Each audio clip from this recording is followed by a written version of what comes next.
शिव में सारा जगह समाए, सुमरन करता जो भी शिव का मनोकामना पूर्ण हो जाए। देवों के देव शिव जी कैलासी, जो त्रिलोकी नाथ कहाँ जिनके ललाट पे चंदा सोहे। नागराज गल में लपटाए, त्रिशूल डमरू हाथ बिराजे। सब देव जिनको शीस झुकाए, त्रिशूल डमरू हाथ बिराजे।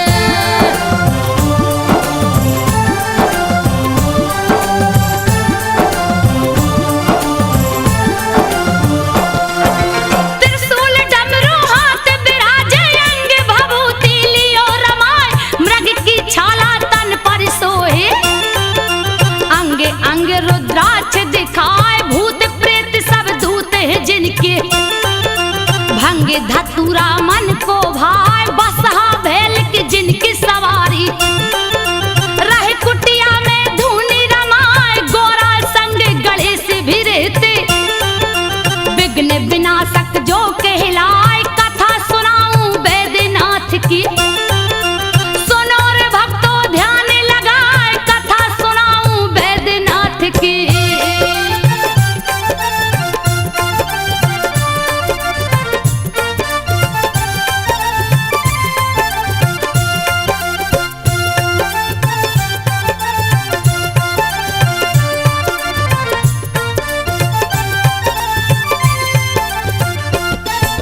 शिव शंभू से बोली गोरा, ये क्या स्वांग लिए रचा।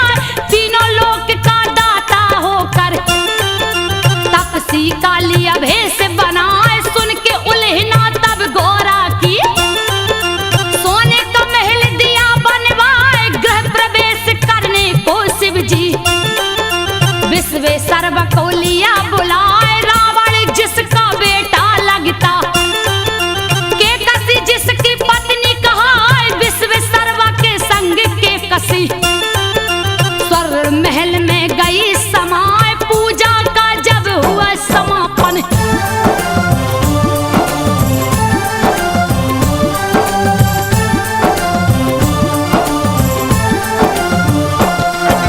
पूजा का जब हुआ समापन। शिव शंभू बोले हरिशाय, प्रसन्न हुआ हूँ तुमसे ब्राह्मण।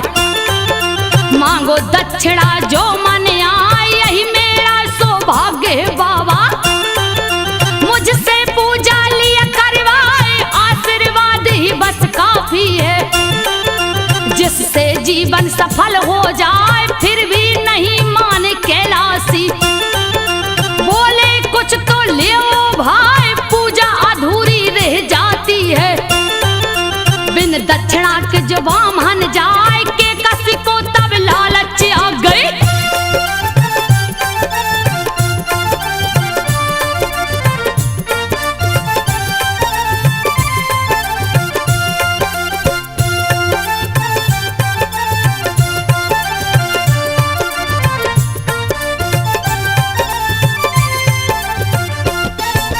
के कसी को तब लालच आ गई। विश्वेश्वर को रही समझाए, इसी महल को मांग लो स्वामी। कितना सुंदर रहा दिखाए, विश्वेश्वर ने टाल न चाहा। अड़ गई वो जिद पे है आए, विवश होकर पंडित राज ने शिव जी से बोला सकुचाए। दक्षिणा में यह महल दीजिए, मेरे मन को गई है भाई। तथास्तु कह करके शिव जी ने मन ही मन में रहे मुस्काए। पार्वती तब क्रोधित हो गई,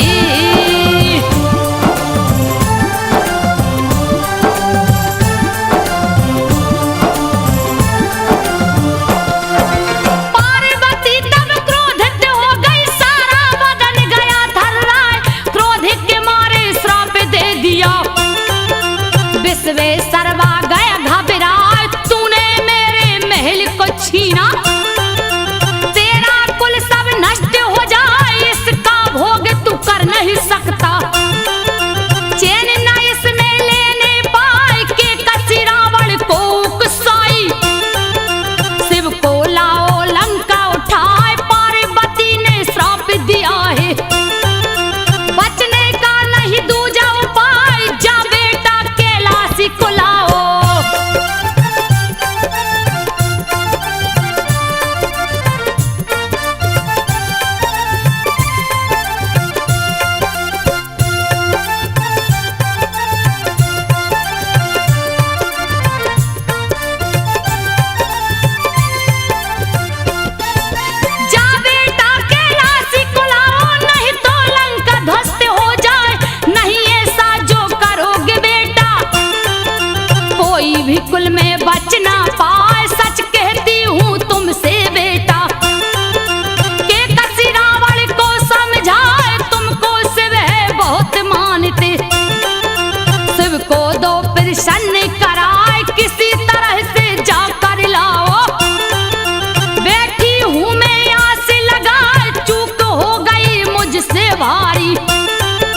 जी को दूंगा जगाए, सोच के ऐसा सब रावण ने कैलाश पर्वत लिया उठाए, हिला कैलाश वो शिव जी डोले।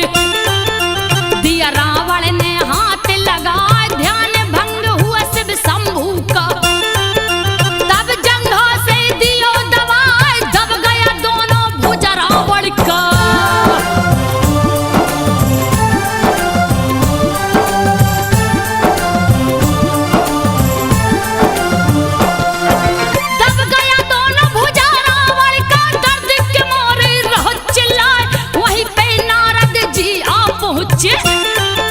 नारायण का ध्यान लगाए, क्रोध में आके रावण बोला, नारद कोई खोजो पाए। नारद जी तब हंस कर बोले, शिव जी का लो ध्यान लगाए, शिव के कोप से शिव ही बचाए।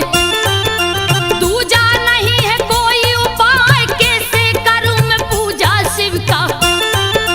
दोनों हाथ फंसा मेरे हाथ, पूजा नहीं तो भजन करो तुम्हें।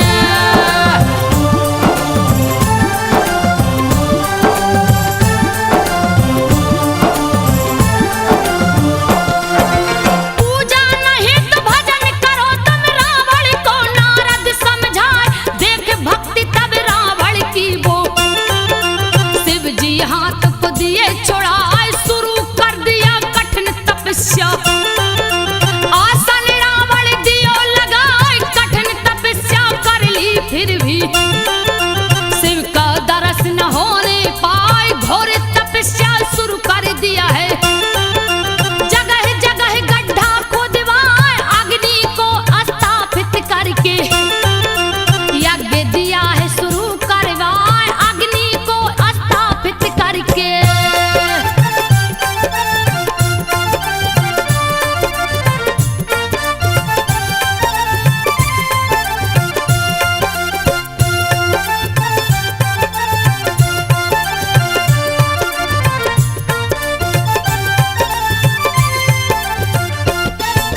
शिव शिव बस रटता है रावण, जाड़ा में आसन बर्फ लगा, गर्मी में अग्नि बिच रहता।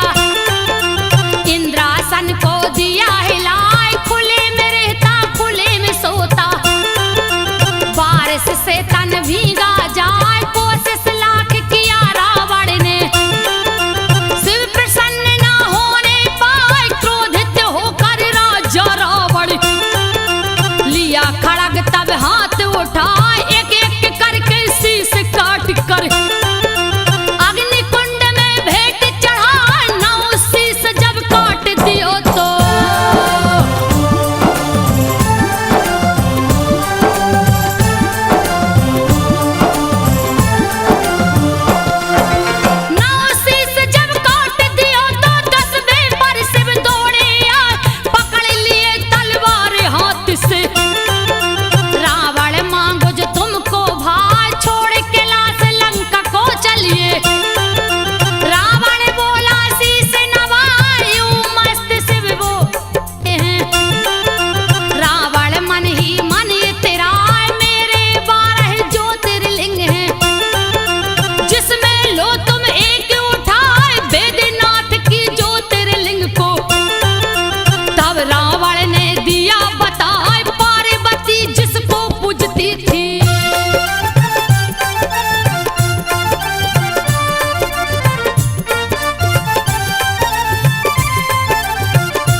पार्वती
को दिया शर्त बताए जहाँ भी धरती पर रखोगे।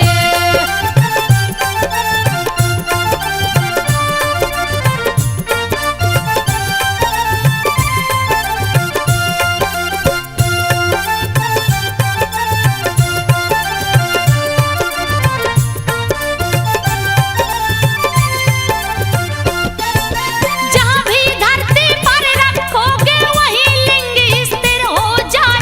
लिंग नहीं है हिलने वाला, चाहे लो जितना जोर लगाए लौट जाओ अब लंका रावण।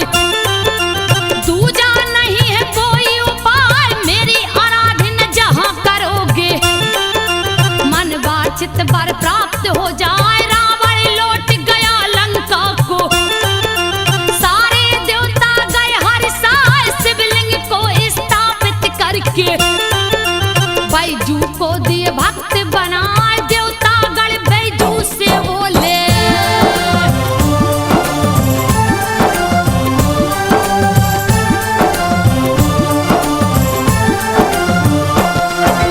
देवता गण बैजू से बोले जो गंगा जल शिव को चढ़ाए अन्य धन सब दुगना हो जावे।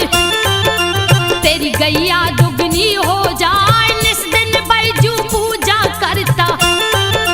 शिव शंभू का ध्यान लगाए एक दिन बिन पूजा किए ही। बैठ गया भोजन पर आए ध्यान पड़ी जब शिव शंभू की। दौड़ा दौड़ा बैजू जाए जैसे ही पूजा पर बैठा है।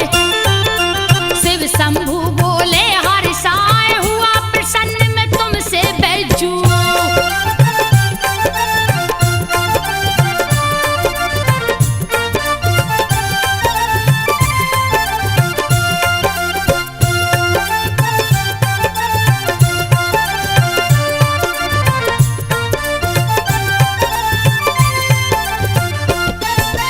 हुआ प्रसन्न मैं तुमसे बैजू मांगो वर जो दिल में आए ऐसा वर दो मुझको बाबा। मेरा नाम अमर हो जाए यो मस्त शिव जी बोले हैं। बैजू मन ही मन मुस्काए पहले बैजू नाम तुम्हारा। पीछे नाम मेरा जुड़ जाए युग युग तक यह पावन धरती। बैजनाथ का धाम कहाए हुनी तो होकर रहती है। लेख कर्म का मेट न पाए राज छिपा एक और है इसमें।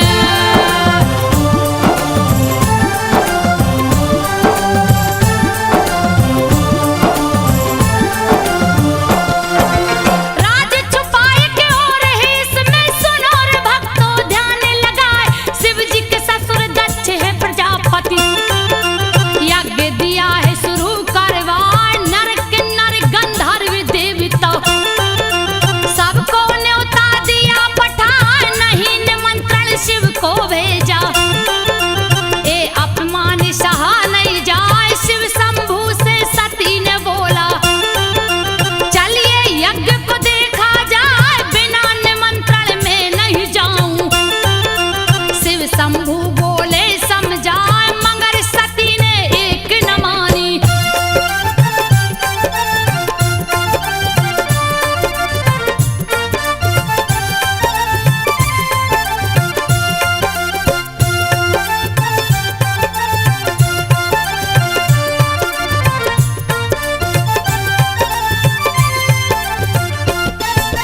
मगर सती ने एक न मानी सत ससुरा से नहीं हर जाए।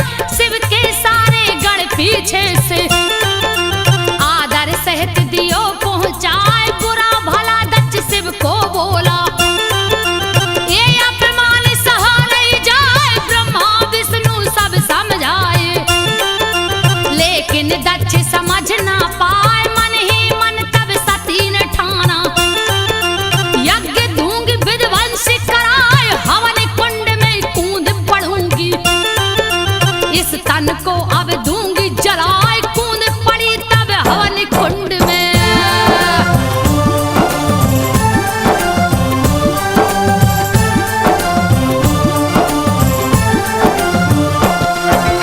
कूद पड़ी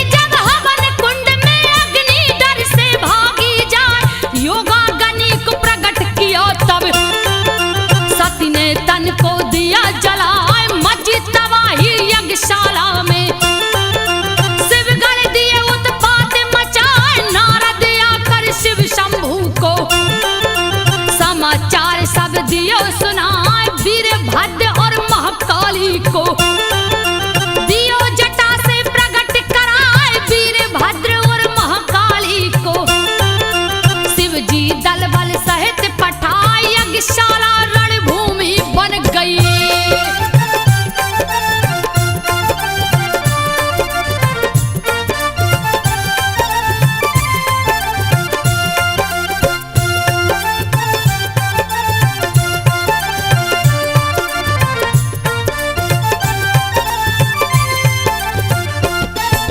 यज्ञशाला रणभूमि बन गई जिसकी वर्णन कही न जाए।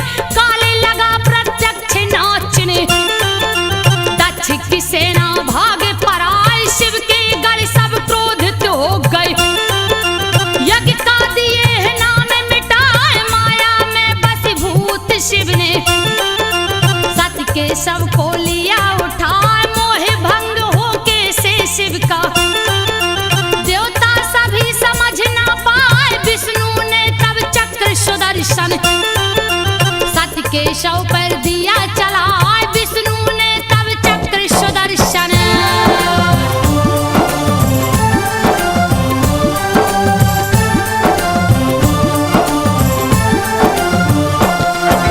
शिव ने सती के सबको देखा हाथ लिए त्रिशूल उठाए। रुद्र रूप देख शिव शंभू का मन ही मन सब देव घबराए। करने लगे जब तांडव शिव जी पल में लागे प्रलय हो जाए। कप गई धरती कप गए अंबर सबकी बुद्धि गई हेराए। हाहाकार मचा तीन लोक में कब क्या होगा कहा न जाए। क्षीर सागर सब देवगढ़ पहुंचे विष्णु थे जहां ध्यान लगा। मोह भंग कीजे शिव शंभू का।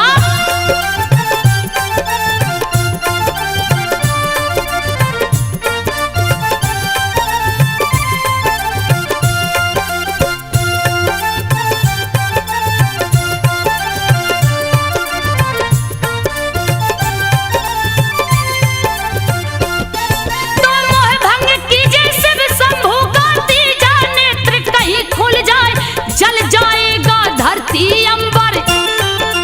जल्दी कीजिए कोई उपाय बादल गरजे बिजली चमके।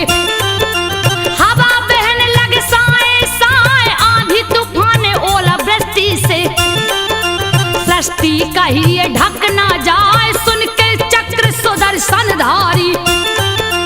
देखा शिव को ध्यान लगाए गगन में देखा शिव शंभू को।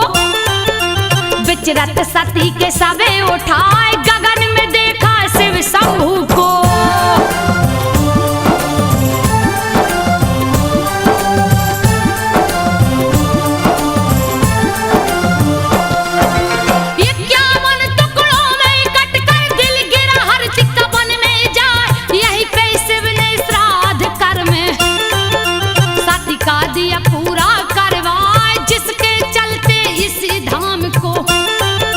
चिंता भूमि भी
सुखन लागे।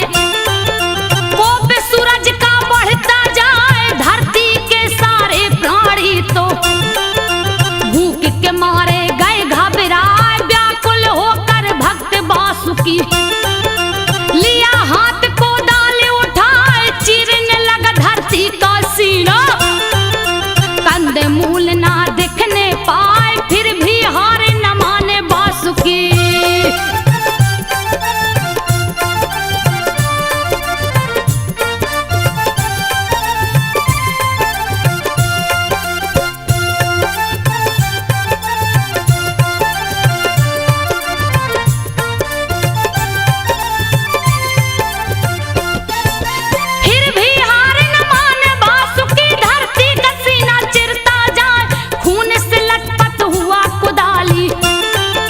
शिवलिंग से गए हैं टकरा एक टकरा निहार वासुकी।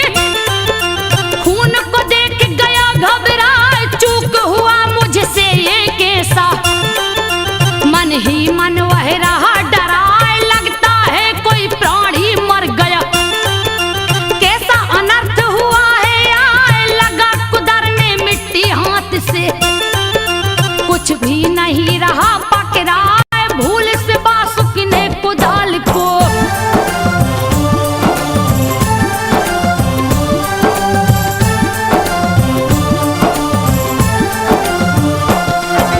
भूल से वासुकी ने कुदाल को शिव के मस्तक दिया चलाए। प्रकट हुए कैलाश के वासी। वासुकी कुछ भी समझ न पाए मस्तक फटा पड़ा था शिव का। देख के भक्त गया घबराए डर के मारे थर-थर कांपे। कुछ भी उसको समझ न आए प्रकट हुए कैलाश के वासी। वासुकी से बोले मुस्काए मांग लो वर जो चाहो बेटा। जो भी तेरे मन में आए है प्रभु जी अकाल मिटा करे।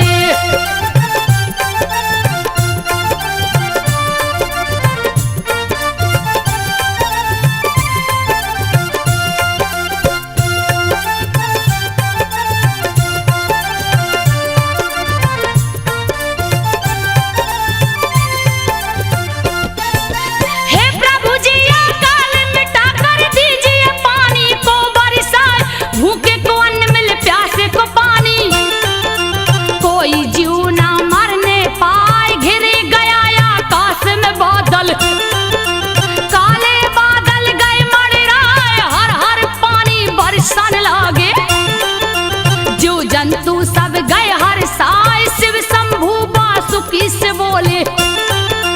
यहाँ 2 मंदिर मुख्य बनाए नित प्रति मेरी पूजा करना।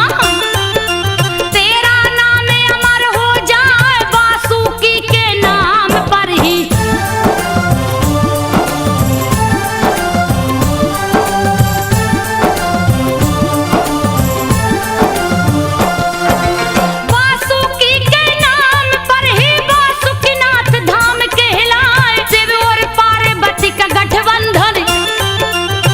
शिवरात्रि को हो जाए शस्त्रों की पूजा भी इस दिन ही। करते हैं सब पंडाया शिवरात्रि में जो शस्त्र को छूता। उसका देते कष्ट मिटाए भगवा वस्त्र को धारण करके। भक्तों शिव को पूजने जाए बोल बम उच्चारण करके। नंगे पांव कंवरिया जाए इस मंत्र के उच्चारण से।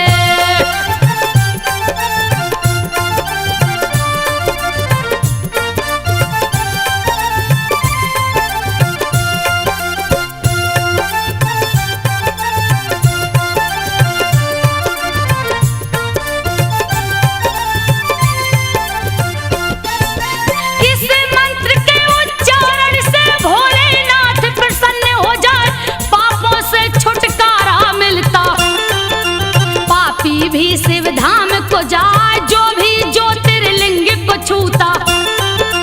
देते उसकी बिगड़ी बनाए पुत्रहीन को लड़का होता। निर्धन भी धनवान हो जाए रोगी प्राणी स्वस्थ हो जाता। देते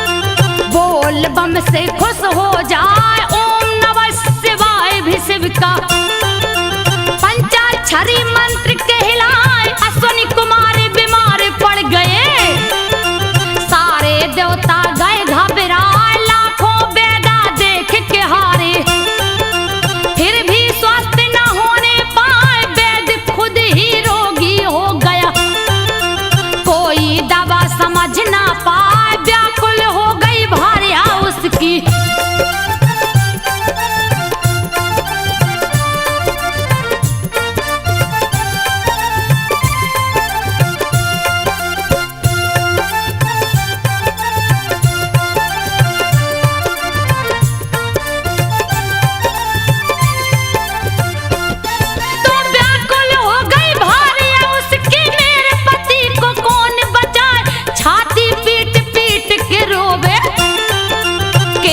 धुन के रही चिल्लाए, जा पहुंची बैद्यनाथ धाम को, शिव जी आसन जहां लगाए, सर को झुका के शिव से बोली, लीजिए पति की जान बचाए, थक के हार गई आई शरण में, शिव शंभू ने लिया उठाए, अश्विनी कुमार स्वस्थ हो गए, सारे देवता गण हर्षाए, काया कल्प हो गई उनकी।